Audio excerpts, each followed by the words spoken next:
Bonjour à toi et bienvenue dans l'épisode numéro 20 de la Fac Voyage. L'émission dans laquelle je réponds à toutes tes questions sur le voyage, la vie à l'étranger, tous les jours en vidéo sur YouTube. Donc si tu as des questions, tu me les poses en suivant le lien qui est dans la description YouTube. Alors aujourd'hui, c'est un épisode spécial parce que je vais répondre à une question en fait qui m'a été posée plein de fois par plusieurs personnes et je vais y répondre une bonne fois pour toutes. Et cette question-là, c'est Michael, comment tu finances tes voyages? Cette question-là, depuis que j'ai créé le blog il y a 2 ans, elle revient sans cesse. Comment je fais, avec quel argent je voyage, etc. Et pour la première fois, je pense que je vais expliquer clairement comment j'ai fait pour financer tous mes voyages depuis 8 ans. Donc cette vidéo va être un petit peu longue parce que je vais aller un petit peu en détail, parce que je pense que vous voulez vraiment savoir comment ça se passe. Donc je vais aller en détail en fait sur chacun de mes voyages que j'ai fait durant ces 8 dernières années et à la fin de la vidéo, je vous expliquerai un petit peu le secret, j'aime pas trop ce mot-là, mais c'est un petit peu ça comme le secret en fait pour que vous puissiez voyager autant que vous voulez durant des années. Donc il faut savoir que c'est un sujet que je traite évidemment en longueur dans le livre Voyage à durée indéterminée. Donc en complément de cette vidéo, il faut absolument que vous achetiez le livre si vous ne l'avez pas, si vous voulez plus d'informations, parce que je ne pourrais pas en une vidéo de 10 minutes, un quart d'heure, tout vous résumer, c'est impossible, mais je pourrais déjà vous donner beaucoup d'informations qui vont pouvoir vous aider.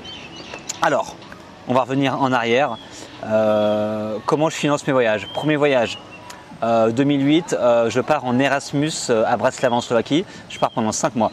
Comment je finance ce voyage-là? Je les finance grâce à des économies que j'ai fait quand j'étais étudiant. Donc en gros, je travaillais en tant qu'animateur dans des centres de loisirs, donc qui permettaient de mettre de l'argent de côté vu que je vivais chez mes parents à l'époque.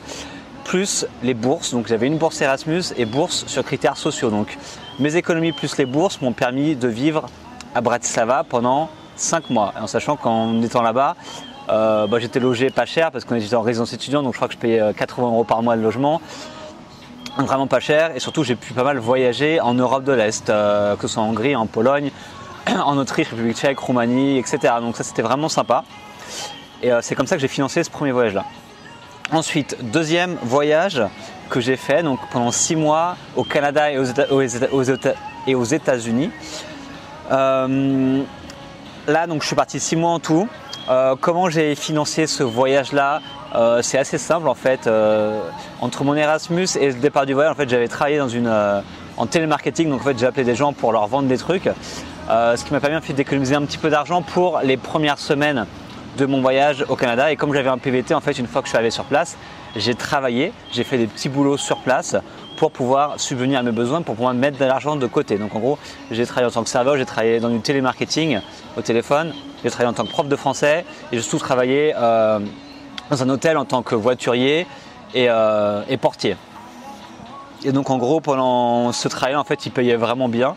Et j'avais beaucoup de pourboires et du coup, j'ai pu vivre tranquillement à Toronto, au Canada.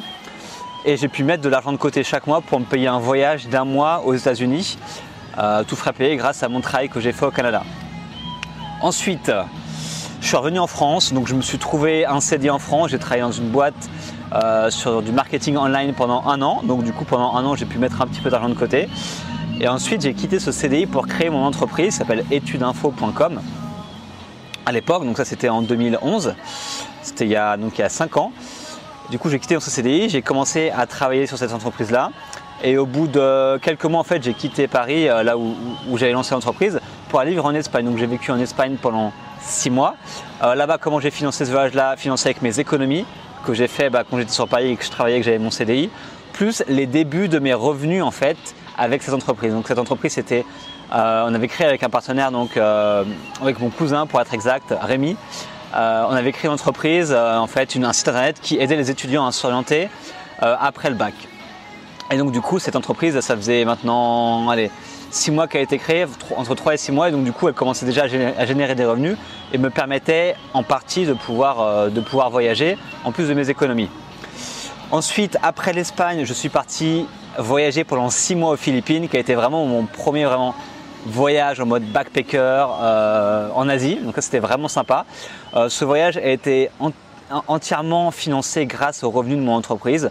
Donc là, à ce moment-là, je pouvais on pouvait se payer chacun environ 600, 700 € de salaire mensuel net. Donc en gros, c'était suffisant pour moi pour voyager aux Philippines, parce que les Philippines, c'est un pays vraiment qui coûte pas très cher. Et donc à l'époque, ces revenus me suffisaient pour pouvoir voyager pendant 6 mois aux Philippines. Ensuite, ce qui s'est passé, c'est qu'après les Philippines, je suis revenu vivre à Paris pour 2 ans. Et en fait, l'objectif pendant ces 2 ans, c'était vraiment de travailler sur mon entreprise avec mon cousin et de faire grossir cette entreprise en fait, parce qu'on avait vraiment tous les deux envie de créer une vraie entreprise, etc. Donc on est revenu sur Paris. Donc pendant 2 ans, j'ai pas beaucoup voyagé. J'ai voyagé en Europe, je suis parti en Espagne, au Portugal, en Irlande, en Hongrie, aux Pays-Bas. Donc j'ai pas mal voyagé, mais seulement en Europe parce que c'était. Non, je suis retourné aussi aux Philippines pendant 3 semaines.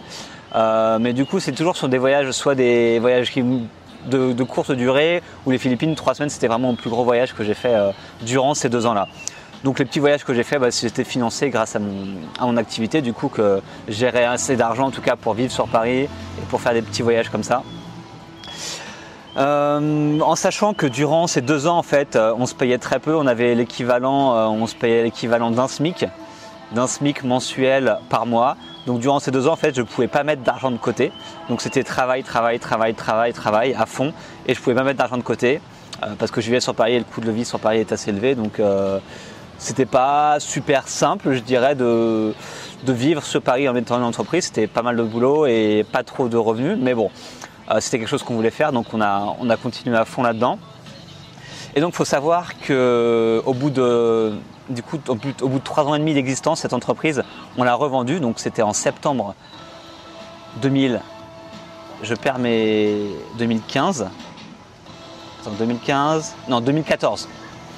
2014, donc il y a 2 ans et demi, on revend cette entreprise-là en fait, et du coup cet argent qui me permet de la revente m'a permis en fait d'avoir des économies sur mon compte bancaire. Donc en gros, j'ai pas dépensé une fois que j'ai touché cet argent-là du fruit de mon travail durant ces années-là.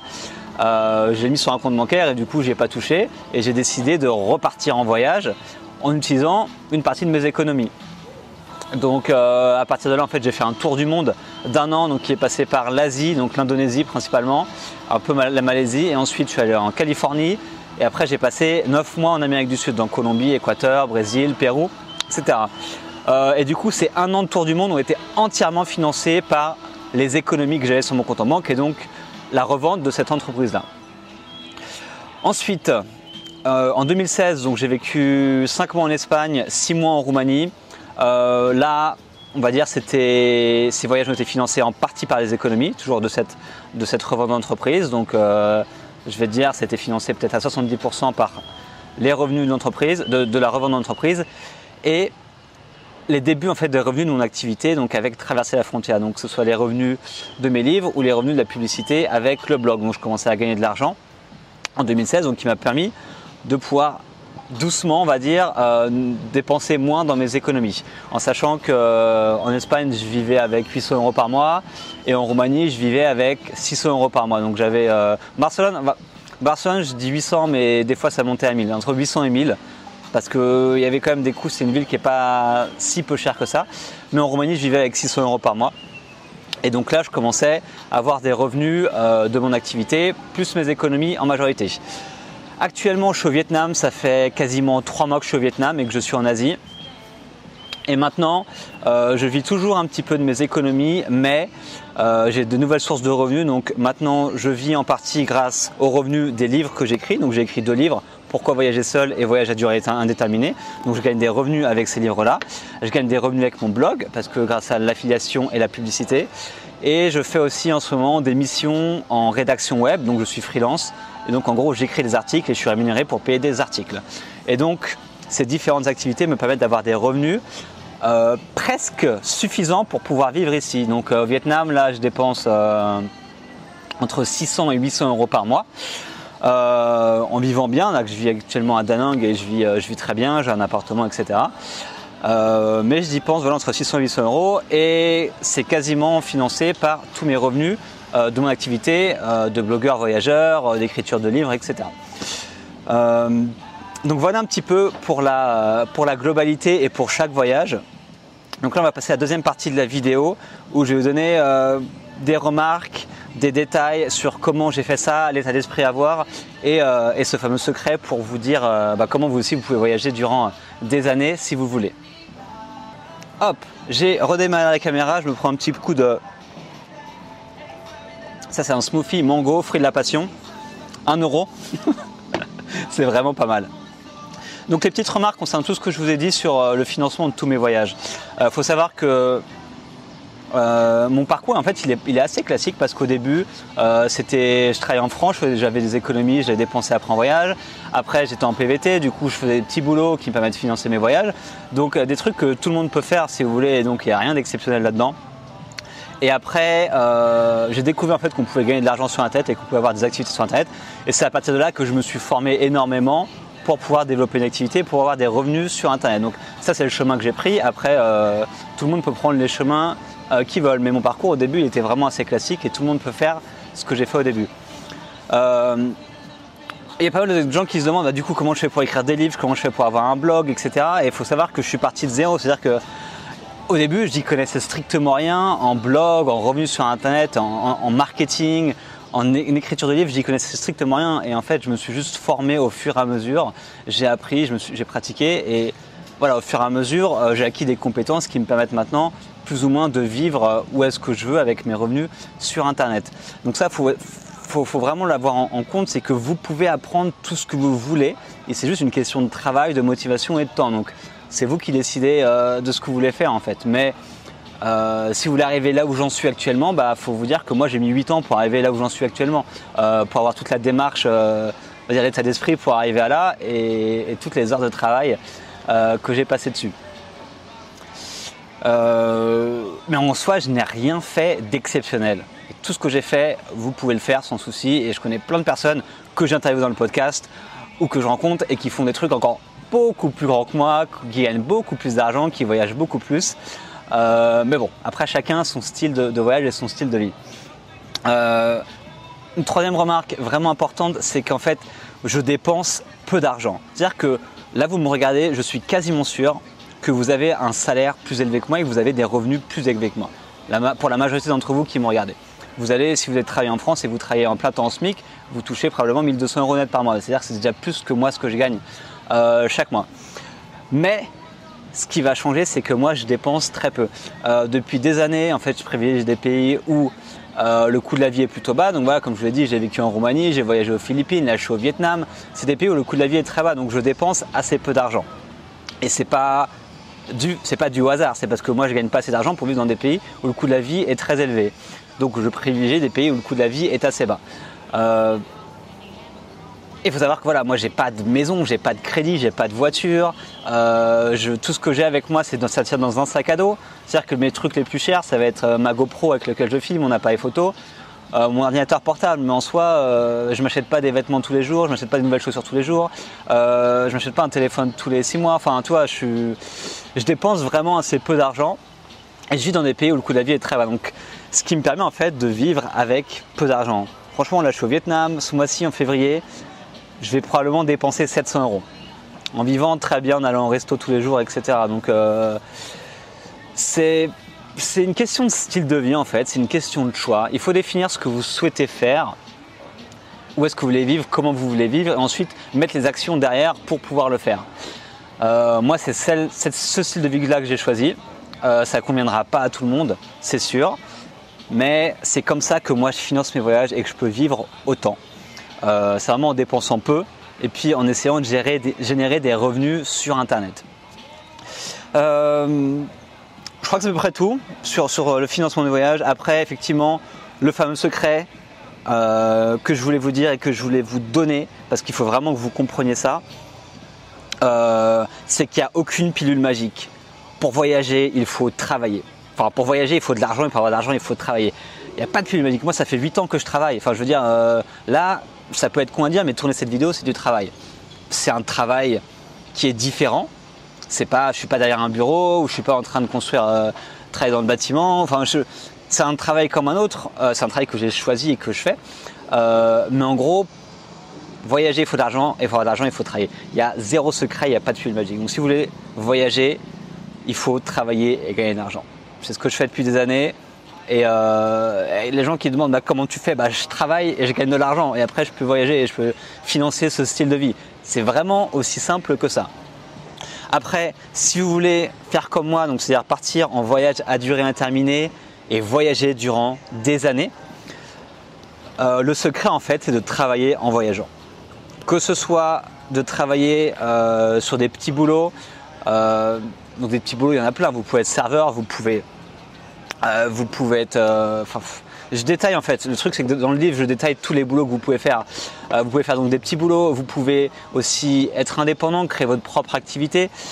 Par exemple vous pouvez très bien créer des bijoux et vendre des bijoux si vous voulez. Là par exemple ici j'ai une idée au Vietnam, c'est de m'acheter un Polaroid et de faire des photos de Polaroid sur des gens, les touristes coréens qui sont sur la plage en fait, parce qu'ils ont plein d'argent et ils se font chier sur la plage et du coup je veux les prendre en photo. Donc je sais pas si je vais le faire mais c'est une idée que j'ai. Donc voilà, il suffit de travailler en voyageant, donc soit les petits boulots, soit vous créez votre propre activité. Vous pouvez être, il y a plein de gens qui font prof de plongée par exemple, c'est un truc que font beaucoup de gens. Donc plein de manières de travailler à l'étranger, ou bien vous créez une activité en ligne et vous travaillez en ligne et vous devenez nomade digital. Donc moi c'est ce que j'ai privilégié. Il y en a plein qui font ça. Dans le livre il y a 2 chapitres entiers sur ce fameux nomadisme numérique, comment on fait pour travailler en ligne, quels sont les métiers pour travailler en ligne. Donc je vous suggère de l'acheter si vous ne l'avez pas acheté pour voir tout ce que vous pouvez faire, toutes les possibilités qui existent. Mais en soi, voilà, le secret c'est qu'il faut travailler en voyageant si vous voulez voyager pendant des années, pendant 2, 3, 5 ans, 10 ans ou toute votre vie. Le secret il est là. En travaillant, vous pourrez gagner de l'argent et vous pourrez financer ce style de vie-là. Après, je ne vais pas m'étaler sur tous les jobs parce qu'ils sont dans le livre et ça prendrait tout le temps et la vidéo durerait 2 heures et je pense que plus personne ne la regarderait. Mais voilà, je voulais vraiment vous expliquer à travers cette vidéo que il n'y a pas eu de pilule magique, c'était beaucoup de travail, beaucoup de découvertes, j'ai beaucoup appris durant ces 8 ans. Donc toutes ces découvertes, je les explique dans le livre. Donc si vous voulez pas passer 8 ans à galérer comme moi, achetez le livre et puis vous aurez déjà quelques années d'avance. Mais le message que je voulais vous faire passer, c'est que vous pouvez vraiment le faire si vous avez envie de changer de vie, si vous avez envie de voyager, si vous n'avez pas envie de rester en France et faire un boulot que vous n'aimez pas, c'est vraiment possible. Donc j'explique grâce à mon parcours, je l'explique dans le podcast avec il y a plus de 60 interviews pour l'instant sur le podcast de gens qui font pareil, qui partent voyager, qui partent vivre à l'étranger. Donc c'est vraiment possible. C'est juste une question de travail, une question de motivation et si vous voulez vraiment le faire, vous pouvez le faire. Voilà, je crois que c'est tout pour la vidéo. Elle est longue, si vous avez regardé jusqu'au bout, merci beaucoup à vous, merci à toi. Et puis, si vous avez des questions, n'hésitez pas à m'en poser, j'y réponds tous les jours sur YouTube. Et bien sûr, abonnez-vous, il y aura un petit truc quelque part pour que vous vous abonniez à la chaîne YouTube. Merci à vous de suivre. Le smoothie, il est… Merci à vous de suivre la Fac Voyage et on se retrouve demain pour un nouvel épisode. Ciao.